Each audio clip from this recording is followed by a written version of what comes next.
അസ്സലാമു അലൈക്കും വറഹ്മത്തുള്ളാഹി. വലൈക്കും സ്സലാം വറഹ്മത്തുള്ളാഹി. ഉസ്താദെ, ഉസ്താദിന്റെ ഈ കോളേജില്, തഖിയ കോളേജില് പൊതുവെ ആളുകളൊക്കെ പറയുന്നതൊക്കെ ഹിജാബിന് ഭയങ്കര ഒരു പ്രത്യേകത, ഭയങ്കര കർശനമായിട്ട് സ്ട്രിക്റ്റ് ആയി ഹിജാബ് പാലിക്കുന്ന ഒരു കോളേജാണെന്ന് പറയുന്ന കേട്ടിട്ടുണ്ട്. അത് ശരിക്കും അങ്ങനെ കയ്യൊറയും കാലറൊക്കെ നിർബന്ധം തന്നെയാണോ? അതൊക്കെ അനുവദനീയല്ലേ? അതെല്ലാവരും ചോദിക്കുന്നതാണ്. പിന്നെ നമ്മളെ സ്ഥാപനത്തിൽ ഭയങ്കര ഈ ഹിജാബിന് ഭയങ്കര സ്ട്രിക്റ്റ് ആണ്, പിന്നെ അങ്ങനെ ഇങ്ങനെയൊക്കെ.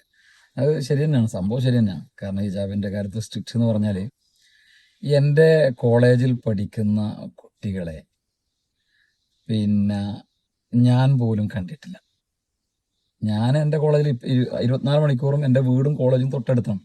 അവിടെ പഠിക്കുന്ന കുട്ടികളെ ഞാൻ അബദ്ധത്തിൽ എപ്പോഴെങ്കിലും എൻ്റെ മുന്നിൽ പെട്ടുപോവുക എന്നല്ലാതെ ആ കുട്ടികളുടെ മുഖം ഞാൻ പോലും കണ്ടിട്ടില്ല. അത്രത്തോളം നമ്മൾ ഹിജാബ് പാലിക്കുന്നുണ്ട് അർത്ഥം. പിന്നെ പുറത്തെ കാര്യം പറയണ്ടല്ലോ. പിന്നെ പൊതുവെ പറയുന്ന ഇപ്പോഴത്തെ കാലത്ത് എന്ന് പറഞ്ഞാൽ പിന്നെ അങ്ങനെ കയ്യൊറയും ധരിക്കേണ്ടില്ല, കാലൊറ ധരിക്കേണ്ടതില്ല, മുഖം മറക്കേണ്ടതൊന്നുമില്ല, അങ്ങനെ നിർബന്ധമില്ല എന്ന് പറയുന്ന ഒരു കാലമാണ്. ഇപ്പം മതവിദ്യാഭ്യാസ സ്ഥാപനങ്ങളിൽ പോലും അതൊന്നും കർശനമായി പാലിക്കപ്പെടുന്നില്ല എന്നതൊരു ദുഃഖസത്യമാണ്.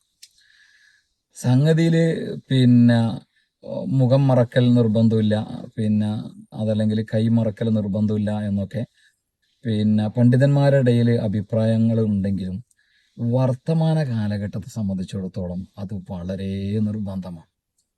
കാരണം പിന്നെ നബി സല്ലല്ലാഹു അലൈഹി വസല്ലം തങ്ങളുടെ കാലത്ത് പള്ളിയിൽ പോകുന്ന കാര്യങ്ങളുടെ വിഷയത്തിൽ പിന്നെ ലാ തംനഉ മാ അല്ലാഹ് എന്നുള്ള ആയത്ത് വിശദീകരിച്ചുകൊണ്ട് ചില പണ്ഡിതന്മാരൊക്കെ പിന്നെ സ്ത്രീകൾക്ക് പള്ളിയിൽ പോകാം എന്ന് പറഞ്ഞിട്ടുണ്ടല്ലോ. പക്ഷേ ഉമർ ബിൻ ഖത്താബ് റളിയല്ലാഹു അൻഹുവിൻ്റെ കാലഘട്ടത്തിൽ ഉമർ റളിയല്ലാഹു അൻഹു തങ്ങൾ തന്നെ തൻ്റെ ഭാര്യയെ പള്ളിയിൽ പോകുന്നതിനെ നിരുത്സാഹപ്പെടുത്തിയിട്ട് പറഞ്ഞ മറുപടി എന്താ അറിയോ? ഇന്നത്തെ കാലത്ത് പോകാൻ പറ്റാത്തൊരു കാലമാണ് എന്ന്. ആരും ഉമർ റളിയല്ലാഹുവിൻ്റെ കാലത്താണ് പറഞ്ഞത്. പിന്നെ ഇന്നത്തെ കാലം പിന്നെ പറയേണ്ട ആവശ്യമില്ലല്ലോ. അപ്പോൾ ആ ഒരു കാലഘട്ടമാണ് ഇപ്പോഴത്തെ കാലഘട്ടം എന്ന് പറഞ്ഞാൽ. അതുകൊണ്ട് തന്നെ ഒരു സ്ത്രീയുടെ പരിശുദ്ധ ഖുർആനിൽ തന്നെ പിന്നെ സ്ത്രീകളുടെ ഔറത്ത് മറക്കാൻ പറയുന്ന സൂറത്ത് നൂറിലൊക്കെ വളരെ വിശദമായി പറയുന്നുണ്ടല്ലോ. അവരുടെ മുഖത്തിൻ്റെ മുകളിൽ അവരുടെ ഹിമാർ താഴ്ത്തിയിട്ട് കൊള്ളട്ടെ, അവർ ജിൽബാബ് അവരുടെ പിന്നെ മാറിടത്തിലേക്ക് താഴ്ത്തിയിട്ട് കൊള്ളട്ടെ എന്ന് പറഞ്ഞാൽ അവരുടെ ആ ശരീര അവയവങ്ങൾ മുഴച്ച് കാണുന്നത് പോലും പാടില്ല എന്നതാണല്ലോ അതിൻ്റെ ശരിക്കുള്ള വിധി. പിന്നെ കാലുമറക്കൽ എന്തായാലും നിർബന്ധം, ഈ അഭിപ്രായ വ്യത്യാസം ആർക്കും ഇല്ല. കാലൊറ ധരിക്കണം, സോക്സ് ധരിക്കണം എന്ന വിഷയത്തിൽ ഒരാൾക്കൊരു അഭിപ്രായ വ്യത്യാസമില്ല. കയ്യൊറ ധരിക്കണോ ധരിക്കണ്ടോ എന്നുള്ള വിഷയത്തിൽ അഭിപ്രായ വ്യത്യാസം ഉണ്ടെങ്കിൽ തന്നെ അതുള്ളൂ. പക്ഷെ എന്നാൽ തന്നെയും 4 മദ്ഹബിന്റെ ഇമാമുകളും റാജിഹാക്കിയതും അവരൊക്കെ കണ്ടേനെ പറഞ്ഞതും എല്ലാം അൽ മർഅത്തു ഔറ, സ്ത്രീ മുഴുവനും ഔറത്താകുന്നു എന്നതിനെയാണ്.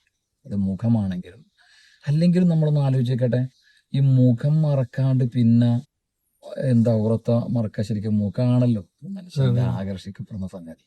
ഒരു പെണ്ണിനെ കണ്ടാൽ ഒരാൾ ആദ്യം മുഖമാണല്ലോ നോക്കുക. ആ മുഖം സൗന്ദര്യം ഉണ്ടെങ്കിലേ മറ്റുള്ളവരെ ചിന്തിക്കും. അപ്പൊ മുഖം മറക്കലോട് കൂടിയാണല്ലോ ഒരു പെണ്ണ് ശരിക്കും ഹിജാബിലേക്ക് വരുന്നത് തന്നെ. അപ്പൊ നമ്മുടെ കോളേജിനെ സംബന്ധിച്ചിടത്തോളം ഹിജാബ് എന്നത് അത് അവരുടെ ജീവിതത്തിലുടനീളം, ക്ലാസ്സിൽ നമ്മുടെ കോളേജിന്റെ യൂണിഫോം അല്ല, ഇസ്ലാമിന്റെ നിയമം, അത് ശരീഅത്തിന്റെ നിയമം കൃത്യമായി പാലിക്കുക എന്നതാണ്.